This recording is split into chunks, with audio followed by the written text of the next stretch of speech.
Welcome back to part 2 of working on this old Chevy. In part 1, we replaced the valve seals on the passenger side of the engine.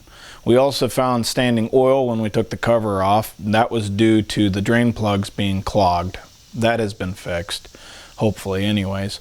When we pulled the spark plugs out of that side, they were all covered in oil. That wasn't necessarily true on the driver's side, so I'm kind of curious if we have standing oil and seals on that side. We'll see shortly. Off camera, I have fixed the missing keeper. Got the keepers in, put that in there, and the other miscellaneous parts that came in, I fixed those parts as well. So let's dig into today, and hopefully I can get you a little bit better view of what was going on. Okay, now that we got you back in the engine bay with us, hopefully this will give you a good vantage point of everything that's going on. AC lines are apparently our arch nemesis on this project, but I want to show you some modifications I made to this tool. I bent this because I noticed that a lot of times these were too wide and the spring had too much play in this, so I tightened it up a little bit. Seems to work a lot better now. I also took the fan off so that I have better access at rolling the engine over. Hopefully that'll make things go a little bit quicker and easier. All of this starts with taking off that valve cover, so let's get to it. All right, well, unfortunately, I'm gonna have to disconnect this. Oh man, I don't know what is going on, but that was an absolute battle. There was penetrating oil and brackets and busted knuckles and breaker bars. Anyways, that is off. It also looks like the drain holes on this side are plugged, but there is no standing oil. I really don't know how we're going to do this, so let's play it by ear. I have a feeling this one's not going to be too terrible, but as we go that way, I have a feeling this bar is probably going to be in the way. This is the vacuum port for the brake booster, so we might be able to just unbolt it and bend it out of the way. This one here is going to be really interesting because the cruise control's in the way. All right, let's start with pressurizing cylinder number 1. Just like before, we put the air in, turn the crank until the valves are closed. Now that hissing sound, I was thinking about it. What I think it is this is a cold engine. So the hissing that we're hearing is the air going past the gap in the rings, getting into the crankcase and then blowing out through wherever it can. So I think that's what that hissing is. Meanwhile, let's get these freed up, and then it's going to be the same plan for over here as it was over there.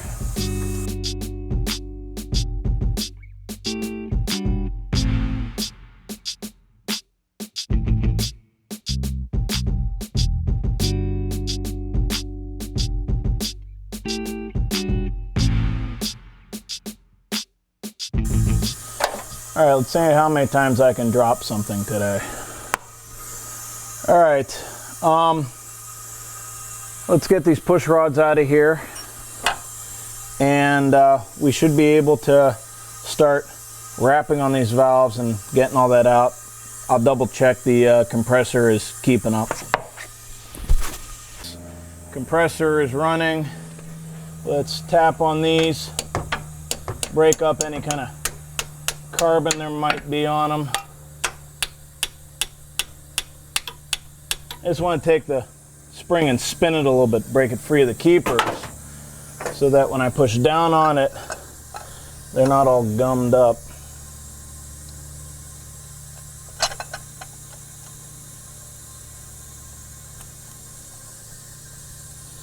Good.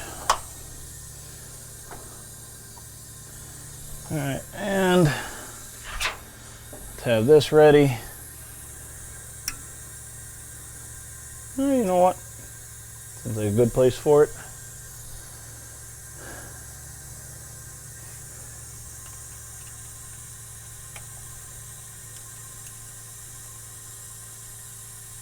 Magnetic screwdriver. Have to keep that in mind.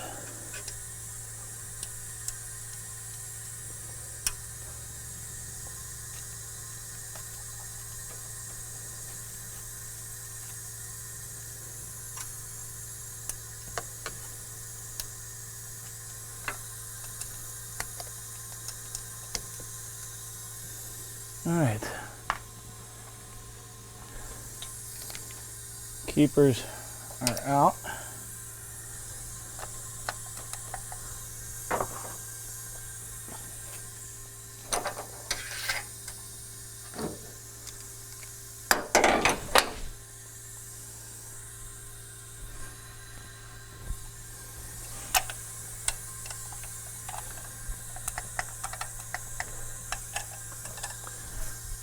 Boy, is this one really bound up.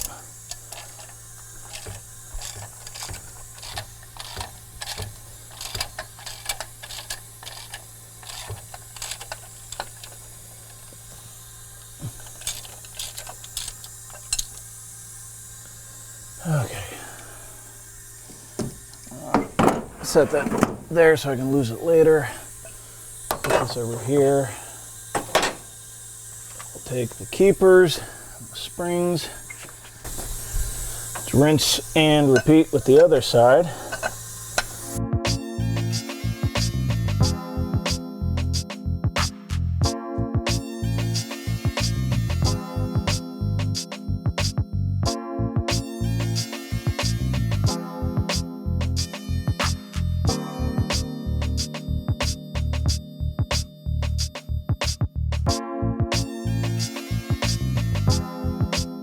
All right, now with everything out of the way, let's vacuum all this up. Okay, looking at this side seems to be the same as the other side. So maybe these things just didn't come with seals stock. Maybe they were just a tight fit that wears out over time. In any case, let's get that old seal out of here.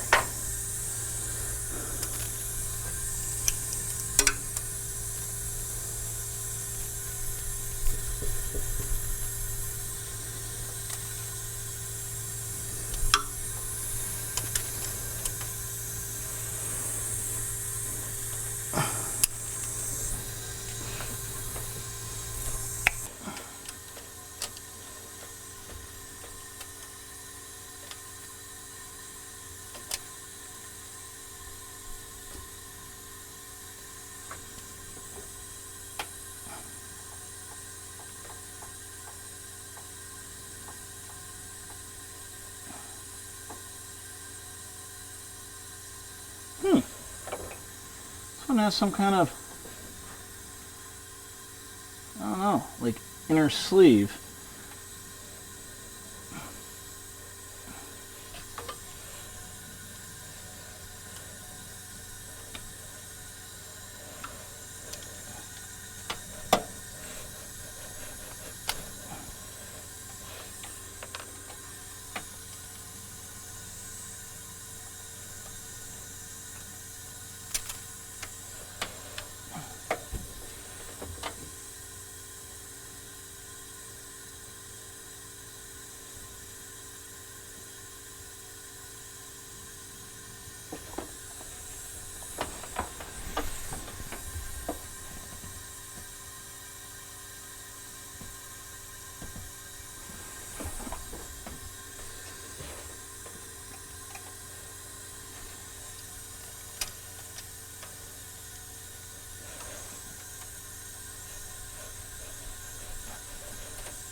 Well, that one put up more of a fight than any of them. Came off in pieces, but there was like a sleeve that fell into one of the keeper grooves. That's strange.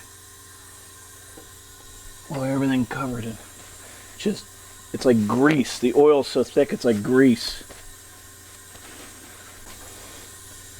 Nice new intake seal. Intake runner numbered 1 goes here.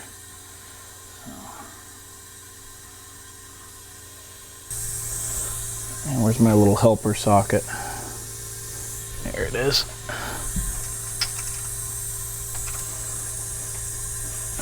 There it goes. Felt it pop into place and bottom out. Put that there so I can lose it later.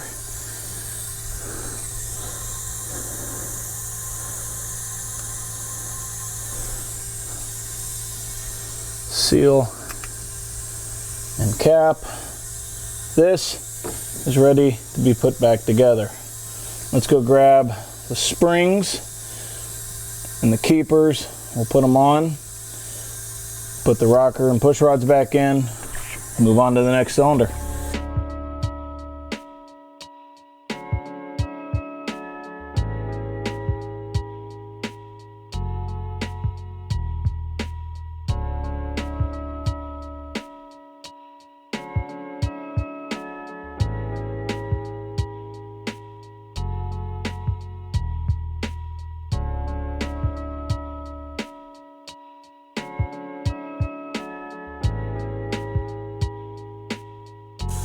Now, the reason why I'm fussing with this so much is when this is pushing down, it's taking that spring and it's pushing it back.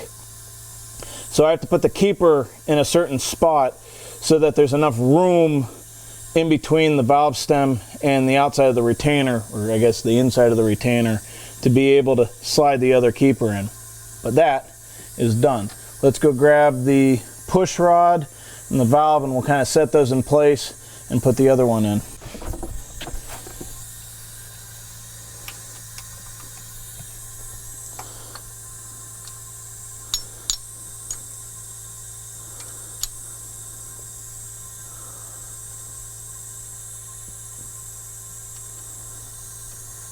Now, as I said in the other video, you want to keep all of these, the push rod, the spring, the rocker, the nut, all of this, you want to keep it together as a set because all of these have worn together. You can cause failures and other issues by using ones that have to re-wear. They may re-wear weird. But there, I just want to snug it up a little bit.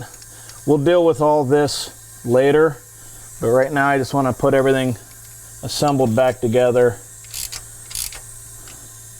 Just about that much. And we'll set the lash once we've completed all of this. Let's get the other parts.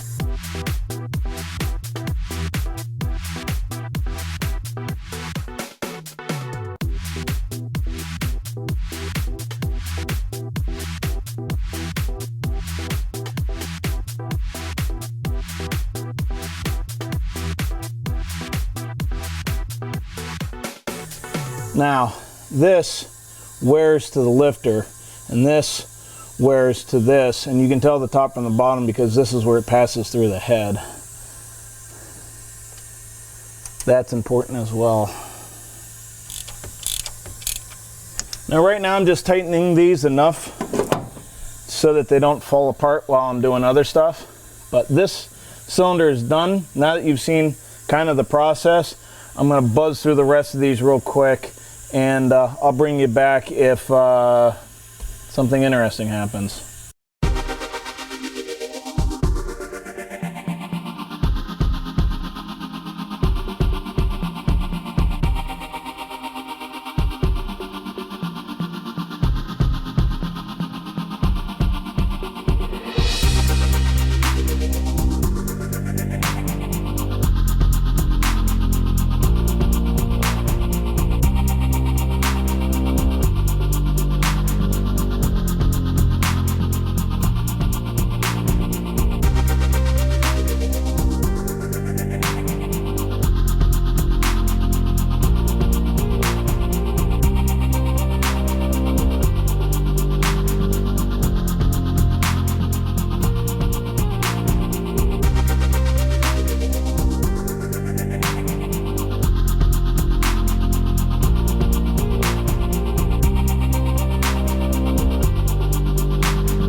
So fast forward way into the future. That bolt's gone. Looked everywhere. Even moved the truck and then towed it back to where it's at now. It's gone.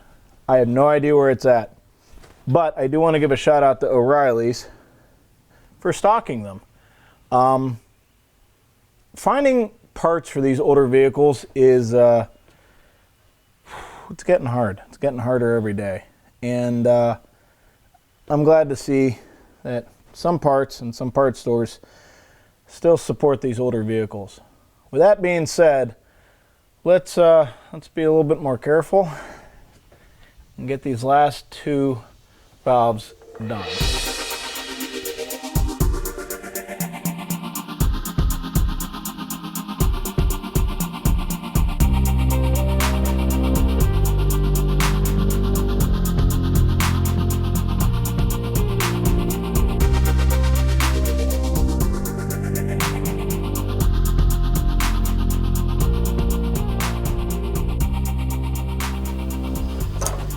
All right, the next step is on both sides, this side and that side over there, to set up the preload on all of these. Now, the most common way of doing it is you roll the crank so that you're on base circle and tighten it down, and you can do about 8 of them, and then you roll it around and you do the rest of them. How I'm going to do it is a rather simple way. So you see all this play. What I'm going to do is I'm going to tighten it down until I can spin this, but I can't lift it up. I'm going to do that to all of them. Turn the crank 90 degrees, do it again, 90, do it again. Do 2 full revolutions of the crank, which meant you've hit base circle on every one of these valves at least once. And then tighten it down and half turn on all of them. And that should get you pretty much spot on. I'm going to move you to a better place where you can watch me do both sides. I might move some stuff out of the way so that, you know, both of us can see better. But that is pretty much the game plan. Be able to spin this, but not go up and down on all of these for 2 revolutions of the crank. All right, let's get started. Okay, starting with where the crank is right now, I'm just going to start right here and take up all that slack.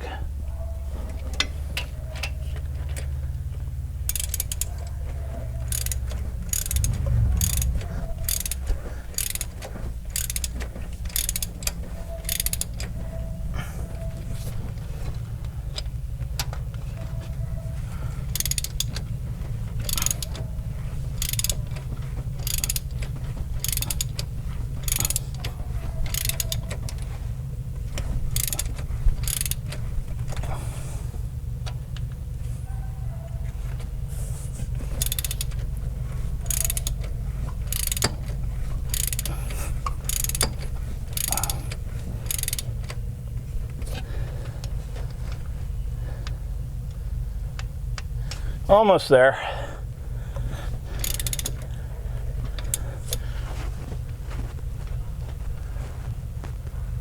A little too much.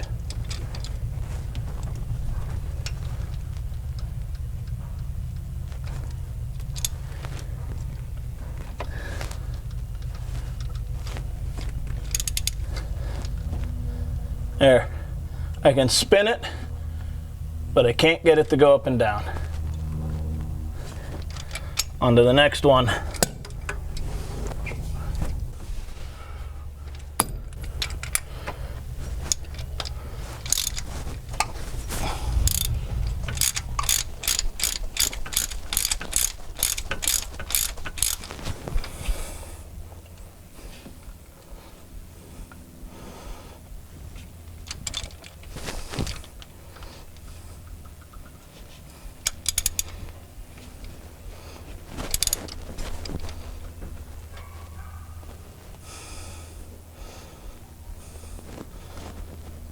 All right.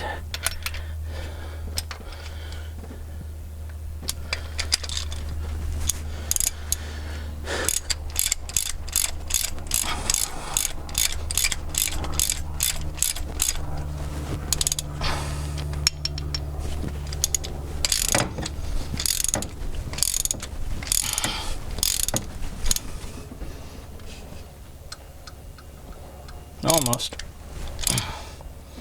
Too much. Perfect. All right.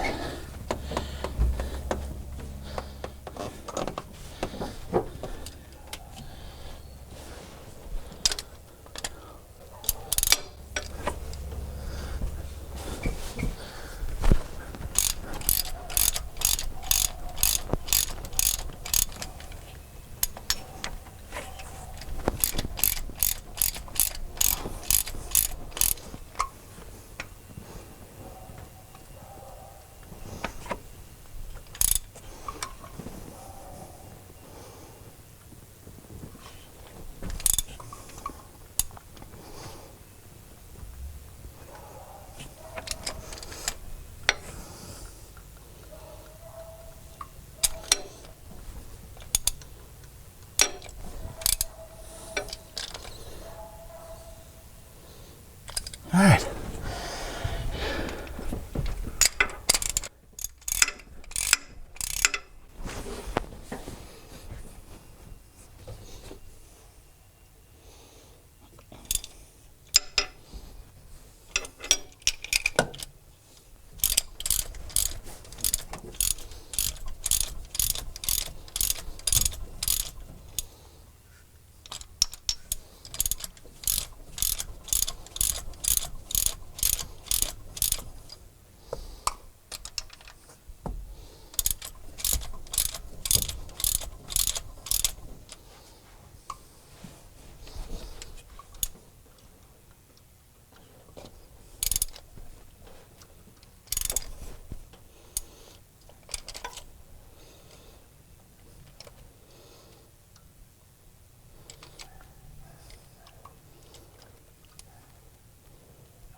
All right, there's another one.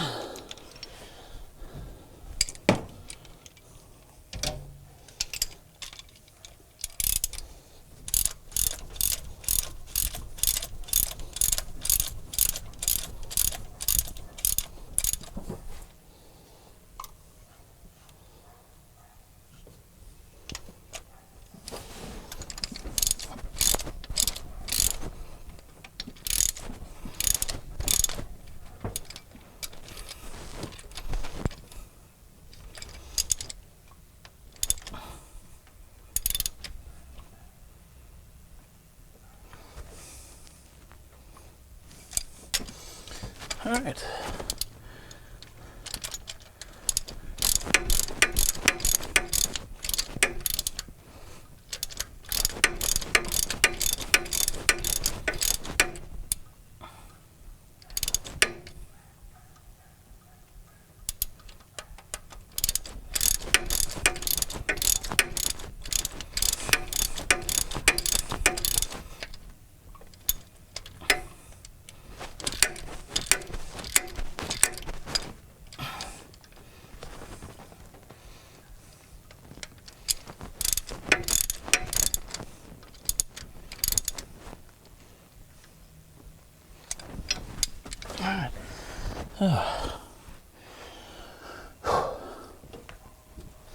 Last one on this side.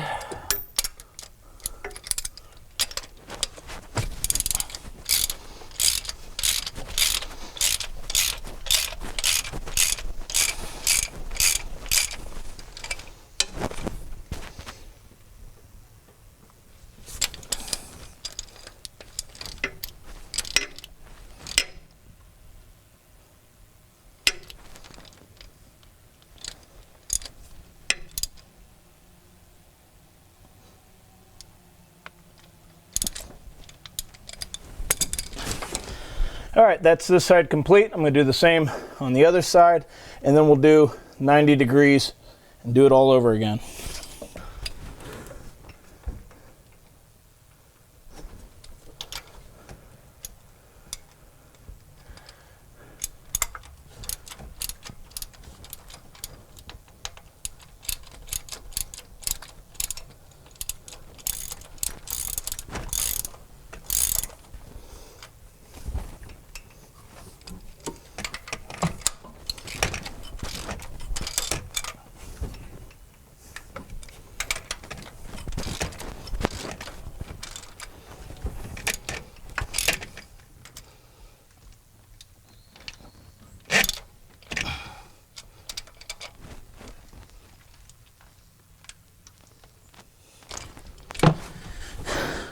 Okay, that is round one. Now I'm going to spin the engine 90 degrees, do it all over again. If you notice, a lot of the amount of thread sticking out of the back of the bolt is even for most of them, but not all of them. The ones that don't have much thread showing are the ones that are at the top of the cam lobe, and we'll get them, they'll loosen up real easy in a spin or two. Let's go do that. All right, I had to move you for that. Anyways, when you roll this, you're going to see valves move. That's okay. And I do want to note that this works for hydraulic lifters. If you have solid lifters, you're going to need feeler gauges. But let's go through these again. Now, some of these are going to be tight. Some of them are going to be loose.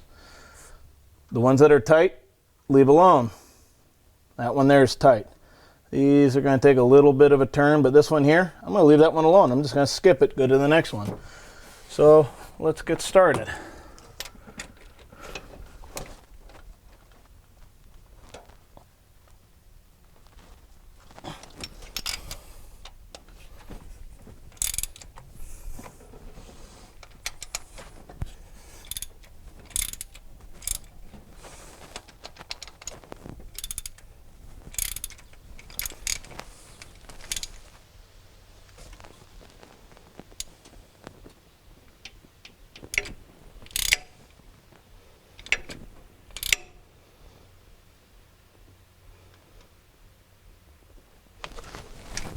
All right, that's this side. Let's move on to the other. This one's extremely loose.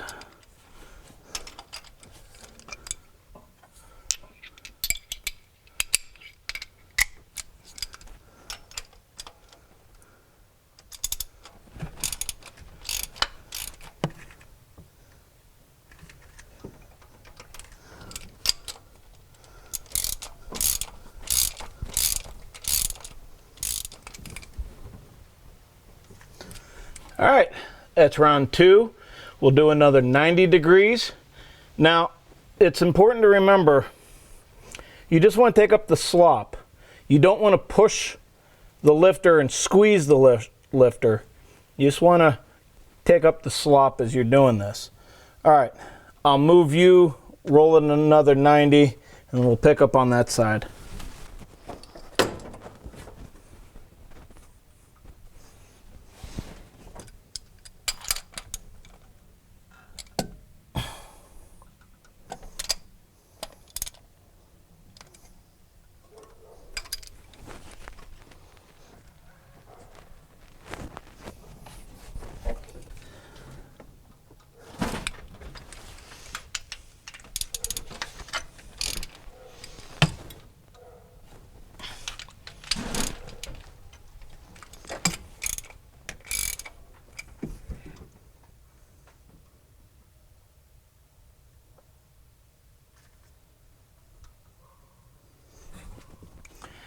All right, roll it another 90.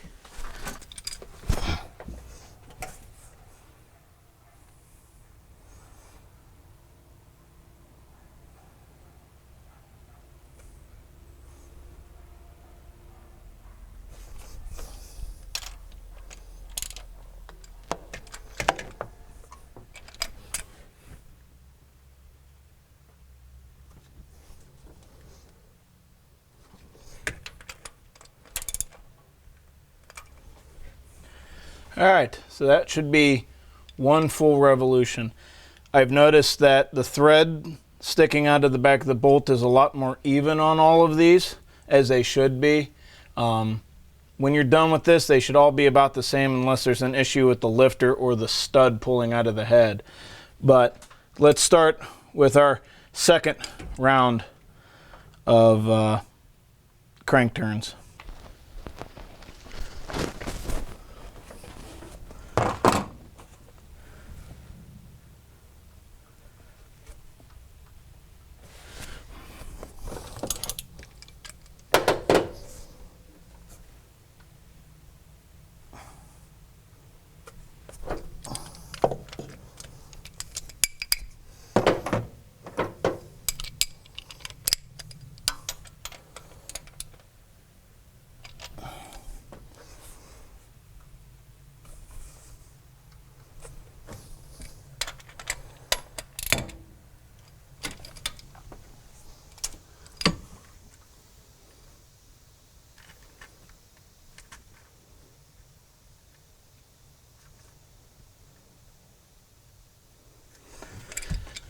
All right, that is the first quarter of the second revolution.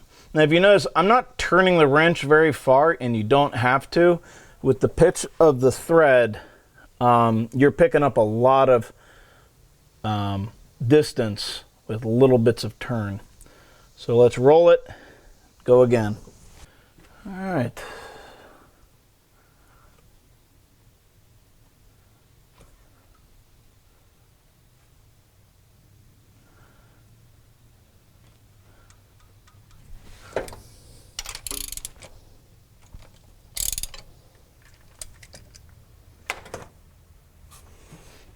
All right, we got 2 more quarters of rotation left to go, and we'll be at what's called 0 lash.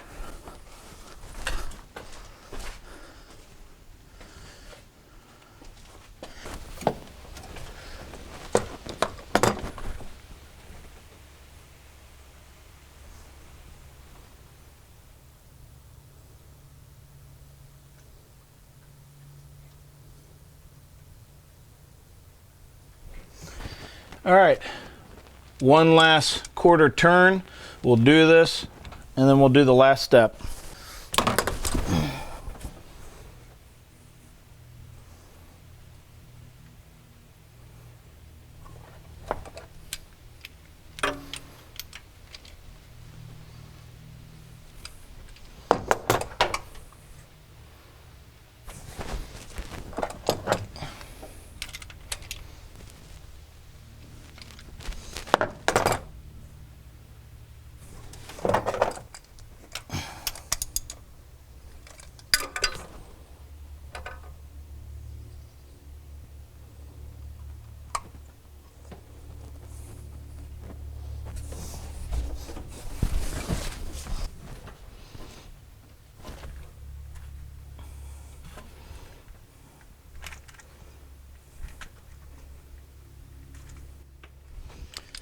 All right, all of them are snug. The bolt sticks out about the same on all of them, which is good. That's a good sign for the engine. Now, for preload, a lot of cams and lifter suppliers will say to do a half or 3/4. If you are putting in a new part, follow their instructions. For me, I'm going to do a half. And what that does is it preloads the lifter a little bit so that you're not all the way up against the hydraulic nature of it. So I'm going to get a bigger extension so that I can clear stuff, and then we'll get to that.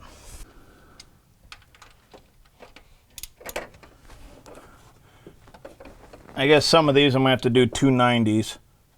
That's 190. That's 2. That's 190. That's a half. 90, a half. 90, a half. 90, a half, 90, a half,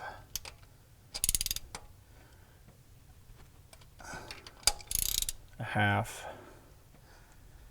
a half. This side, done. Let's go do that side.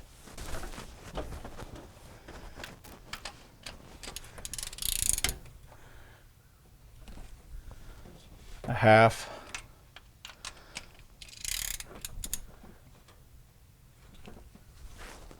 a half. Might have to lose an extension.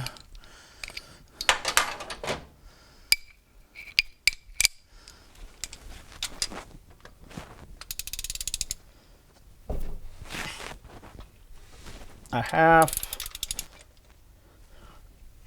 a half,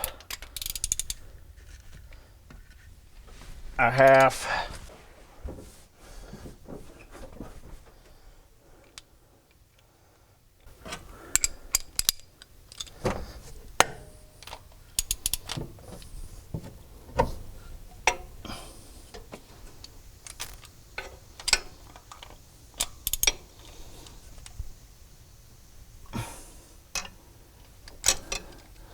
a half,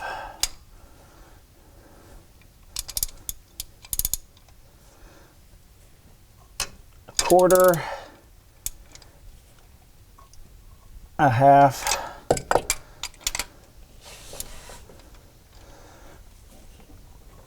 a quarter, a half, a quarter, a half. All right. Valve train is complete. Now it's just the fun of bolting all that stuff back together, and then we will do a couple other checks. I never did check to see if this side was spinning. We'll turn it over a few times, make sure everything's still tight before putting the covers back on, put the AC system back together.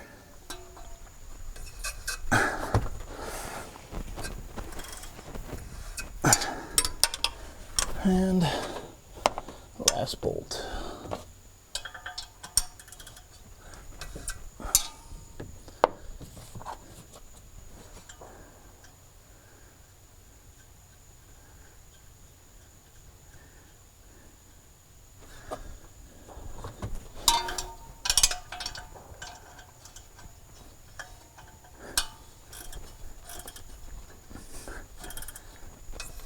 All right. That should be all the things. We should be good. We should be good to start it. Oh, wait. We'll hook this up just because, you know, eventually I'll go buy a recharge kit and we'll do all the things. Okay. Is that not going to get ripped up by a belt? Should be fine. Should be fine.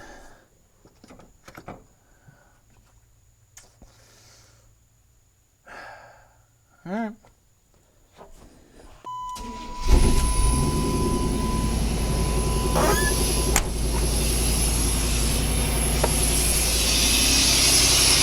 Now there you go. I'm gonna let it run for a little while, not only to charge the battery, but get all the seals nice and hot. So far, no smoke out the back, but probably also no oil in the top half of the engine. So let's let her eat a little bit.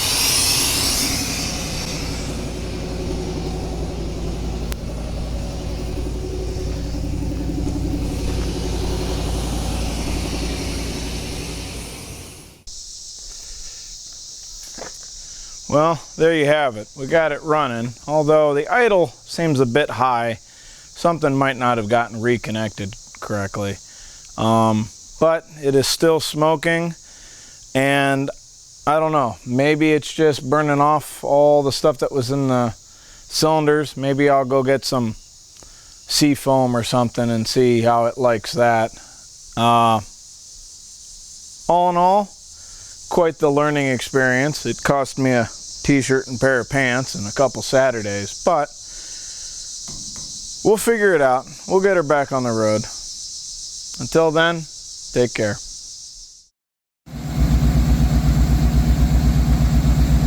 Well, it's been running for 5 minutes and no smoke. The idle seems to be a vacuum leak issue I found. Need to go get some vacuum caps.